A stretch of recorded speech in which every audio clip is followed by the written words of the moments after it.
Hello மக்களே, நான் உங்கள் கேம் சேஞ்ச். இன்னைக்கு ஸ்பிங்கருக்கான சேலஞ்ச் 2 தான் பார்க்க போறோம். ஃபர்ஸ்ட் வீடியோ பார்க்காதவங்க போய் அந்த வீடியோ பார்த்துட்டு வந்து இந்த வீடியோ ட்ரை பண்ணுங்க. ஃபர்ஸ்ட் பால கையில எடுத்துக்கிடுங்க. இதமே பொசிஷன் வந்துக்கிடுங்க.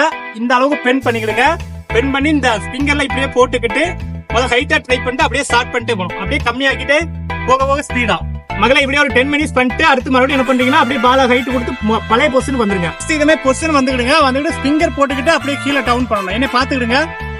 ஃபர்ஸ்ட் ஒரு 5 பால் ஸ்பிங்கர் போட்டுக்கிடுங்க. உங்க பாடி கண்ட்ரோல் சரிங்களா. போட்டுட்டு அப்படியே முட்டு சில பேர் முட்டு போட்டுருங்க. முட்டு போட்டு இந்த மாதிரி ஒரு 50 பால் ட்ரை பண்ணி பாருங்க. என்னன்னு பாத்தீங்கன்னா நம்ம பாஸ்கெட் பால் பாத்துருக்கீங்களா, அதுல பால் இப்படி தட்டுவாங்க தெரியுமா, அந்த மாதிரி நம்ம என்ன பண்ணணும், ஸ்பிங்கர்ட்ட தட்டணும். ஸ்பிங்கரை மட்டும் யூஸ் பண்ணுங்க, உள்ளங்க எதுவுமே பண்ணக்கூடாது. இந்த மாதிரி கண்டிப்பா 10 மினிட்ஸ் பண்ணுங்க. பொசிஷன் வந்துடுங்க. நல்லா பால் ஹைட்டா போட்டு அந்த பால் உங்க நெத்தி நேரம் வந்து விடணும். அப்ப கேட்ச் பிடிக்க இந்த மாதிரி ஹைட்டா வைங்க, வச்சுட்டு இங்க பை பொசிஷன் சரிங்களா. இது கையில ஒரு 50 பால் ட்ரை பண்ணுங்க. இந்த பிராக்டிஸ் எதுக்குன்னு பாத்தீங்கன்னா நம்ம காம்பினேஷன் ட்ரை பண்ணுவோம்ல மேட்ச்ல எல்லாம் 2 ball, line ball, short ball, back shot, shoot இதெல்லாம் உங்களுக்கு செட்